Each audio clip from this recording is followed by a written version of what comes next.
Hello, Nicki, and welcome to Skills for Mars Transitions. I'm Hi very there. happy to host you today. Thank you very much for having me. Nice to see you It's again. nice to see you again as well. Nicki, to start with, can you lead us through your career journey, through your transformation journey? Yeah, sure. So my transformation journey actually started when I was 32. So prior to my 32nd year, I had started out my career as an accountant, trainee accountant, which lasted about 9 months, and I realized I was bored crazy and definitely not going to be the career I wanted to follow. And then I joined the RAF, and I was in the RAF for about 6.5 years as a data analyst. And at that point, I knew that I was wanting to get what I classed as a more professional career. Didn't quite know what that was, but I knew it would also entail going to university, which I didn't do at 18. So I'd started a family. And like I said, 32, I realized I wanted to go to university. I wanted to get a professional career. So I did a bit of research with a company that I was working with at the time. I spoke to the HR manager, and there were two careers that kind of interested me. One was in sales and marketing, and the other was in people and HR. And so I just asked, can I chat to you and see what you love about your job? And would you arrange for me to speak to somebody in the company as well and see what they love? And it was clear from that discussion that I got a strong interest in the HR side of things, but still didn't really know anything about it. But that was the career path that I chose. So so it started at 32. So what drove this decision? You didn't like the previous job? You just wanted to do more? Up until that point, I hadn't got the foggiest idea what I really wanted to do. I think and I really encourage this with a lot of younger people. My youngest son is 25, and he for his whole life, I've said to him, don't worry about what you're going to do for the rest of your life. School encourages you to have some kind of career map laid out. But at 16, 18, you haven't got the foggiest idea what's really going on out in the world. And I think also there are so many new jobs coming up these days. You don't need to know at 16 and 18 what you're going to do. And I've always encouraged him to stay open. And I use my story as an example to say I was 32 before I found out. And then it was a great transition from that point. But I knew I was unfulfilled at that point. Up until that point, I knew that I'd got some aspiration and some curiosity, but I just didn't know what it was. I definitely knew I wasn't going to stay at an administration level which was the job I was doing part-time in the evening with my children. Because I think this is an important point. I'd been very successful in the RAF. I'd got promoted quite quickly. But when I had children, my first child, we discovered he's classed as special needs, and he'll be a child for life. And so whilst I had not intended to stay at home as a parent, I had to for a number of years because he was super poorly. So I had to look after him, and that probably spurred me on even more to know that I wanted to have professional fulfillment and satisfaction. Still didn't know what that meant though at that point. So I started the journey at 32. Why HR? I love people. I love working with people. I'll be honest, some people shock the hell out of me, but at the same time, most people inspire me. I love what's possible when people have, for a start off, when they don't doubt themselves, when they're not living in somebody else's shadow, when they are courageous enough to go on a journey, and there is so much potential. When people realize that they have something within them which is not defined by somebody else. And for me, HR provides that infrastructure in an organization. Hopefully, if you've got the right, obviously there's a lot of complexity around it. There are a lot of modules and dimensions. So for me, because I love people so much, it was a way of bringing a skill set and developing a skill set. Yeah, I hear you. That's why I like HR as well. It's so nice to work with people and see them develop, see them grow, see them move into different areas in their lives. Yeah. Yeah, exactly. Nicki, you decided at 32 to go to university. Yes. Right? And study. Yes. Again. So how did you do that? Did you just take time away? Did you work through it? No. So this was... often when I reflect back, I'm not quite sure how I got through it because, as I said, I'd got a small child who was extremely poorly. I've got two children. One is thankfully very, very fine, but the other one was super poorly and very, very developmentally delayed. So on average, for about 5 or 6 years, maybe a bit longer, no, probably about 8 years, I probably existed on about 4 hours sleep a night. So at going to university, I was often doing my assignments at 1 and 2 o'clock in the morning, and looking after Tom. But basically the way that the day was structured is I volunteered to work for a company for free for 15 hours a week, which is when my children went to nursery. So I was still looking after the house in a very traditional female role while he's an ex-husband now, but while he was out at work, I was looking after the kids. So when they were at nursery, I would go and work for a company for free. And then on a Thursday afternoon from 1 o'clock in the afternoon until 9 o'clock at night, I would be at university studying. And then it was really just a case of balancing, doing all the work associated with quite an intensive degree, learning a new career path, and looking after small children. Yeah, that sounds like a lot of work Yeah, and a lot crazy. of time. It was crazy work. Did you ever doubt your choice? Did you ever think, am I crazy? Why am I doing this? This is too much. No, I didn't. And maybe that's the reason I got through it, because actually I loved and was super intrigued about all the stuff that I was learning. I did question a lot of the time, certainly on the program that I was in, I was the only person that wasn't at a HR manager level. I was right at the beginning of my career. And, most people were of my age and maybe a little bit older doing the program, because most people had got experience within HR and they were doing the qualification to support their experience, whereas I was coming in completely fresh.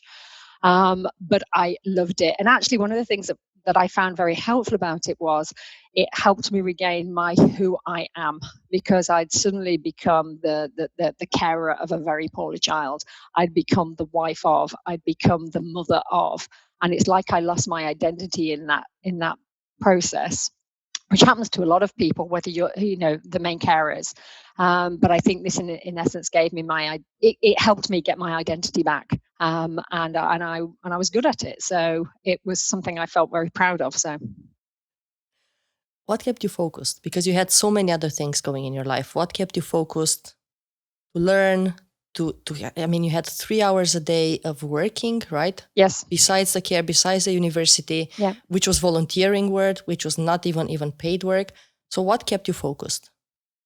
Belief, I think, just genuine belief that this would evolve to something. And I was inspired by it. I loved it. I loved what I was learning, and like I said, I loved the sense of identity that it gave me. And also it became very, very apparent that because I did get a job after a short period of time. The company that I was doing the volunteering for, they took me on as a paid employee, and then I got an opportunity at through an advert that was at university. I got an opportunity to go and work for a consultancy within a more HR role, and the guy that I was working for was super, because he wasn't from HR. He was a strategist, and so a lot of the work that he did with his clients, where it would bring the people dimension into it, it brought a very fresh perspective. And so I had very, very early on in my career, I learned about solving business issues using HR solutions, as opposed to learning singularly HR solutions and just applying them everywhere. So I'm convinced that was quite pivotal in enabling me to progress my career quite quickly. So I was progressing through, and I was learning all the time, and I was getting introduced to so many different people and so much opportunity. And then I ended up working at a company called The Gadget Shop, which unfortunately doesn't exist anymore, but it was my first proper HR manager role.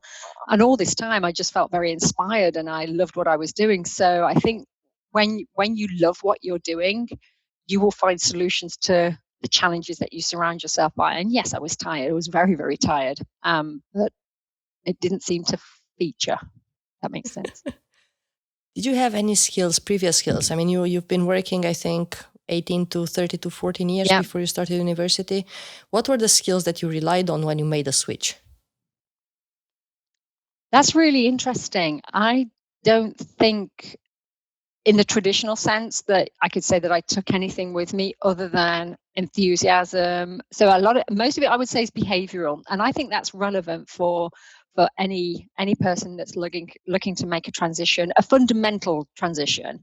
If you're specializing within a specific career path that you're already in, then naturally you're already in it. But if you're looking to make a really big change, it's about mindset and attitude, and that's what I took with me. And I am a big believer that, it sounds a little bit cliche, but I am a big believer in that you will find a solution to anything if you decide you want to.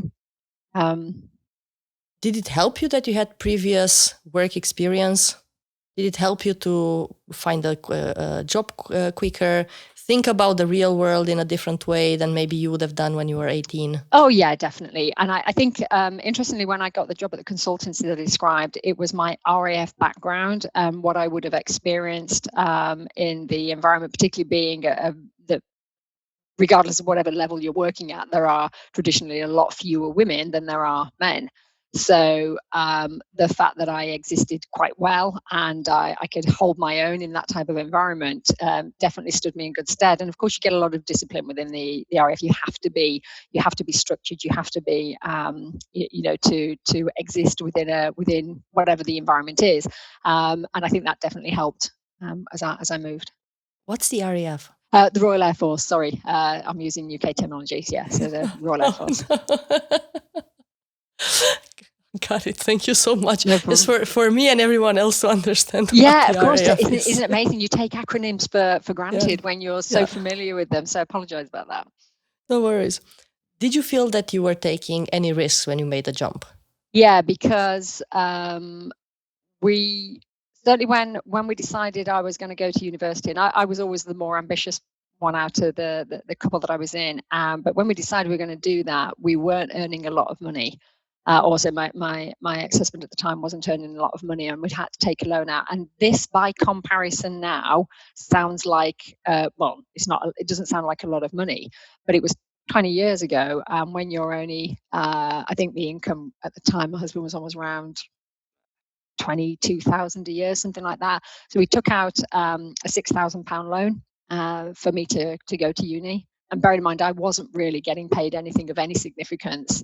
It was a big investment. And so the risk was, oh my God, if we invest this money and I can't pull this off and I can't recoup it in my career, that's a big risk. And as now, and I think it was one of the best investments I've ever made, ever. And I've continued to invest in my career and development ever since, because it definitely pays off. Did you ever feel anxious or fearful about the risk that you took at that point, right? While you were in university and I didn't feel anxious at that point. There were various stages throughout my career where I certainly experienced anxiety because I didn't follow the traditional HR route. A lot of my development was reliant on me reaching out to other people who were more experienced than I was, or utilizing the support of professionals in employment law or in recruitment, recruitment marketing in particular, and them sharing with me their knowledge and understanding, but then I was going to apply it because I was the lead HR person in the company. That can feel pretty lonely. And some of the decisions that you take, they're high risk, they're high value. There was definitely times where I was anxious because I didn't have a platform to fall back on. I didn't have a boss to go to or another HR colleague in house until I went to much larger organizations. In fact, it was actually my last appointment where it was a much larger HR organization. Up until then, from 35 to 45, I was the head of HR for all of the organizations that I worked for. So the responsibility falls on you. Definitely. You went from being an experienced person in administration to being a junior again, right? So you basically had a higher level salary, right? You gave it up, went to uni, then became a junior again, zero salary as an intern, and then you started your career. Yeah. How did it feel to be a junior again? Can you remember that feeling? Yeah, but interestingly, I never treated myself like I was. I think it's important not to underestimate life and undervalue life experience. And there's one thing I've specifically learned in my career that I feel very, very strongly about. People can progress to a senior level, and it doesn't necessarily make them good, and it doesn't necessarily make them helpful in the circumstances. I've seen lots of over-promoted people who just happen to be in the right place at the right time. And so often I say most jobs are as good as the last person that was in the role. So we have this myth, and we have this expectation that the larger the organization, the more established it is, the more processes and tools and technology that they have in place, they must be better. And my reality and my experience is that's not the case. So oftentimes the importance of really questioning yourself and saying, how am I showing up? How am I contributing? What's the value that I'm adding? And getting comfortable that if I've got a different perspective to other people, it might well be the right perspective. And you've got to have the self-belief. So to be honest, I never treated myself as I was junior. In fact, I didn't. I never also in my senior career, I never treated myself like I was senior either. I think I just didn't have that type of judgment. Did others think of you as junior and maybe not at the appropriate age? Did you have that? I had an age thing. Yeah, definitely. People were ageist on the fact that I was older going into a career path rather than the traditional route. Frankly, I don't care. So that's how you dealt with it? Pretty much. And I think I can't say that I was insensitive to it. There were probably times where comments were made and it would have been hurtful. But I've also learned over time, and I really encourage this with the people that I work with now, is listen to the feedback of the people who have your best interest in heart. I've experienced a lot, not just with me personally, but what I've seen in the workplace is people are very willing to give feedback to somebody else because it makes them feel better, not because actually it's helpful to the other individual. So I'm a big believer of filter out the stuff that isn't helping you. You said something about standing up, right? And having the courage, Yeah. even if someone doesn't believe exactly in what you're saying, having the courage and going with your thoughts and ideas if you believe in them. Yeah. I think that's easy to say, hard to do. Very. How do you do it? Ooh, that's a good one. I think you've got to be... I'm going to use an example of when I was in one organization. When I joined, I never go into any organization. When I was in-house, obviously, clearly now I'm not working in-house. But when I was an in-house HR person and I'd moved to a new role, I never go with preconceived ideas about, this worked in a previous organization, so they should have it here. I always do a critique of what I personally observe versus what the business needs at that point in time. So there are always within a HR organization, there's some foundational stuff you have to have really well in place. So your employee relations needs to be well structured, your recruitment process needs to be well structured, your terms and conditions, etc., things like that. So I always do the analysis there to begin with. And what I discovered with this one organization is that they were a 7-day-a-week business, and their employment contracts were structured around a 5-day-a-week business, and it really wasn't effective for the company at all. So I made a proposal after a few months to say, this is what I strongly recommend that we implement this change. And the pushback that I got was, yeah, we've heard that before from HR. Four of your predecessors said exactly the same thing, or the same type of thing. And you know what, it just didn't work out. And I said, okay, fair enough, but just leave it with me. And 9 months later, I'd got 92% of the organization converted into the method. So I think if you can see something that you know is going to be great for an organization, if you don't believe in yourself, why should somebody else? If you haven't done the analysis and you haven't got the data and you haven't understood the business environment and you're not prepared to stand behind your conviction, why would anybody else stand behind it? So I think it's about how you reach a decision, what is it that's leading you to the recommendation? Is it superficial? Then nobody's going to believe you. If it's robust and you believe it and you're convinced by it, then you have to have the courage to go with it. Otherwise, you're going to be a follower. For sure. I asked you about, you told me about your husband's support, right? And then you made this decision together at that point for you to change. Yeah. Did you have your family support, your friends support? I can't say directly, when we'd where we lived at the time was quite remote from my family anyway, because with the jobs that we'd had, we were both in the RAF, and then obviously I left when I had my first son, and so we were quite remote from where my family was, and I think they were just a bit surprised. And it's like, crikey, isn't your life complicated enough? Why would you do this? So I would probably say more likely I got, why on earth are you putting this on your shoulders? So I wouldn't say they discouraged me, but they were probably questioning my madness. But my husband at the time was very, very supportive. So he always believed in me. I think he also knew that if I decided I was going to achieve something, I was kind of relentless in making that happen. I don't think I made it easy for myself a lot, but that's easy to say in hindsight. Nicki, how do you feel about the result right now? Right, we are a few years later. Yep. You've already moved into a VP of HR role. Yeah. And now even moving further to your own company, doing coaching. Yeah. How do you feel about the result? I feel blessed every single day.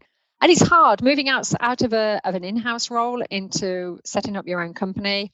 That's one hell of a journey as well. That's because this is actually where people do treat you differently. People treat you based on your job title, and I think it's naive to think they don't. And so I had been operating internationally at a SVP of HR, responsible for thousands of employees in large organizations.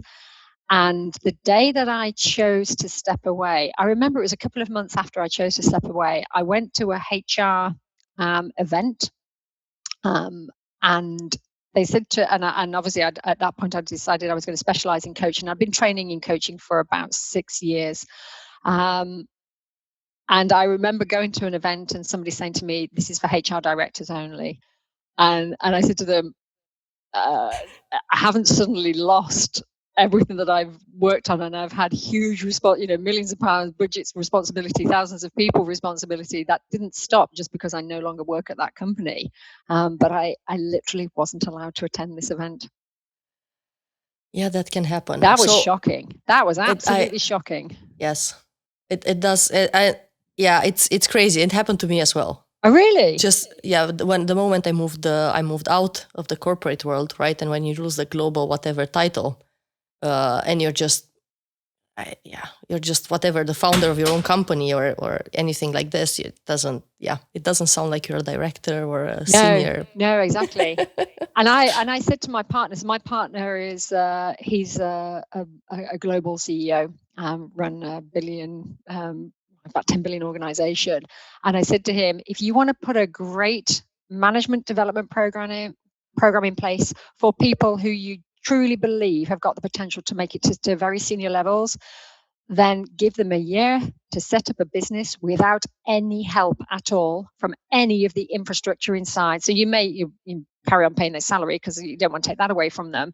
But if they have to go and get the funding, and they have to set up the legal entity, and they have to set up the banking, and they have to set up the documentation and the branding and all the stuff that goes with it, that's a real test, in my view, of courage and something that is fundamentally underplayed. So I totally agree. Do you feel that the second change put you at risk or was more challenging than the change you made a few years ago when you were 32? Yes, completely honestly. Yes, definitely. It was the scariest thing I've done. I would say it's more scary. Why was it scary? Mm-hmm. Yeah, because when you're in-house and you have a vision for how something can be, and I have experienced this a lot, I have found often people don't see what I see. So, but when you're in-house, you can make it happen anyway. You can carry on working on the processes. You can carry on, gently nurturing and encouraging in the background. When you're out-house, so I don't just do coaching. I also do leadership talent management. I help organizations set up their HR strategy, that sort of thing. Well, if somebody doesn't see what you see and you're outhouse, then just say no thanks, and you don't. So your influencing skills need to be an awful lot different People have this thing about paying consultancy type rates, whereas they're not taking into account that, they're not paying your holiday pay. They don't have to worry about severance. They don't have to worry, and they're paying for your skill right up front, which, by the way, you've got 20 years worth of experience behind you. And of course, the difficulty is if they don't know you, they don't really know the quality of what they're buying until they start working with you. So I think there's a whole vulnerability piece there to have the courage to keep going. And I'm a people person. So suddenly being surrounded by lots of people to being on my own and having to do everything that we talked about earlier, that was scary. That was completely a different journey. And then you had to learn sales as well. Yeah. You wanted sales and marketing when you were 32, but this is totally different. Well, this is not influencing like you do in HR or the sale that you do internally. This is a whole different beast. Yes, exactly. And I'll, be transparent. The selling bit I hate as well. I really, I just was like, I can see it.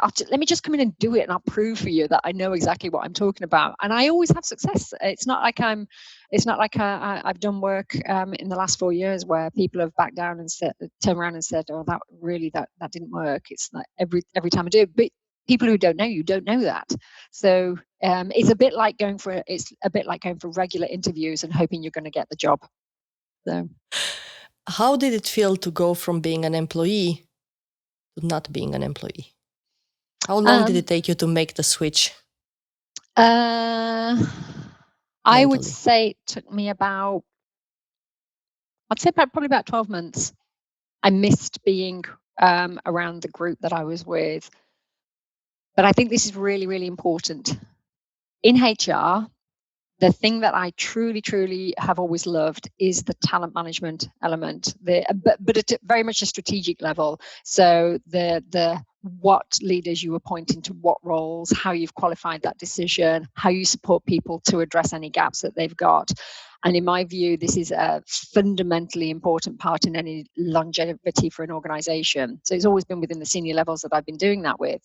The reality is, if you're in a generalist HR role, which any VP of HR normally is, the employee relations type of work takes precedence because it has an immediacy and an urgency. So when we're talking about long-range talent management programs and we're talking about leadership development programs, they always get stopped versus the immediacy of restructure or whatever else is going on in the company. And I struggled with that inability to be able to spend sufficient amount of time driving talent strategies, which will serve the long-term sustainable success of the company. They just, there's so much research out there that demonstrates it. So for me, the trade-off was either do what you love and learn how to adapt with that, or stay unfulfilled because you're not making the level of impact you want to make. And it's important to me to make impact. So I balanced the discomfort with being able to focus on what I love doing, and which I know makes the biggest difference. Because leaders, and I can't stress this enough, one leader makes that much difference. I've seen, sorry, but frankly, crappy appointments wipe millions off an organization's like cash flow or profit or turnover. There's lots of cost associated with it. And the people that usually pay the price for it are much further down in the organization because they get laid off. Their severance packages are nowhere near as much as the person they pay off to go away. And that frustrates the hell out of me. So one of my biggest drivers for what I do now is supporting the right leadership in place with the right type of behaviors. So yeah, as you can hear, I feel very strongly about that. And what I hear is the energy as well. So I guess you are very happy with the last change that you've made as well. Yes, I definitely am. So we're literally just closed out the 4th year. So we're just into the 5th year now. And I think I'll be continuing to refine for the rest of my life. I transitioned, like I say, focused on leadership talent management. So I was doing one-to-one exec coaching. And I hear a lot of people call themselves coaches out there that have been on a weekend program. And I can tell you now, I've trained for years to do this on very detailed, extensive programs. You cannot be a coach with a weekend course. You have to do it quite extensively. And then I also chose an additional specialism. So a few years ago, I've trained as a team coach as well. And I just love the work. Working with leadership teams in team coaching capacity is probably my favorite work. And I would never have had the time to dedicate the level of attention you need to go to get skilled in that environment if I'd have stayed in-house. So again, you've got to go with your dreams. Yeah, I totally agree with coaching with you. And it is an unregulated profession right Yes. now. So I guess that's why it's still possible for people to go on a weekend course and say Yeah. that they are coaches, Yes. unfortunately. Yeah, but there's some great certifying bodies out there like the the ICF, and ICF. there's another European one as well, which I think if you've got the certification with them, which is a good demonstration of both knowledge and experience, and then looking at somebody's track record of how much training they do, because coaching it's like getting fit. Knowing something, which is what you will learn if you go on a weekend course, is not the same as doing something. So I know to be fit and healthy, and I use this analogy a lot, I know to be fit and healthy, I need to eat a balanced diet and I need to exercise regularly. Knowing it doesn't get me fit and healthy. I have to get out there and do it And on a regular basis. Nicki, if you are to summarize your change experiences, both of them, because you had two big ones, what would be 3 things that you would keep the same? Yep. And do it all over again? And what would be 3 things that you say, maybe I would do it differently right now? The 3 things that I would definitely keep the same are investing in my own development. I would probably have stronger belief that the outcome is definitely going to get there, but don't be too fixated on what that looks like. And I would say reach out to colleagues and continue to reach out to colleagues and people that you respect to support you on the journey. I probably wouldn't do an awful lot different, because even some of the less palatable experiences have actually given me lessons along the way. And I actually think it's important not to have a misguided belief that you won't experience discomfort at some point. Life isn't full of complete joy. Life has challenges that get thrown at us along the way. Nobody's immune from that. But at these moments in time, they can be some of your greatest gifts. I think you're aware that I had an experience it's back in 2007 now as an SVP of HR, and I had what I call then my worst experience. If I hadn't had that worst experience, I wouldn't be doing what I'm doing today. I wouldn't have pursued coaching. I wouldn't have got trained in that field, because I wouldn't have understood how fundamentally important it is to have an exec coach at that level. So it was a gift. Nicki, thank you so much for today. If anyone wants to reach you and reach QI Performance, where can they find you? So you can find me on LinkedIn. I think most people find me on LinkedIn. So, or if you just go to Key Performance, which it's spelled QI, but it's pronounced Key. So it's keyperformance.co.uk, or Nicki, Nicki, at keyperformance.co.uk. Perfect. I'll make sure that I link your contact details as well when we release the video. Oh, thank you very much. Thank you. That's very kind. Thank you as well. It was really great talking to you. As usual, amazing discussion, inspiring journey. Thanks so much. Well, no, congratulations to you, because I think this is a great idea to share with the community about the fact that you can pursue anything you want to do, and there's lots of people out there that are doing it. So great initiative. I love it, and I'm very happy to promote it to my community too. Thank you very much, Nicki. Okay, thank you. Thanks, and happy Easter. And to you. Thank you.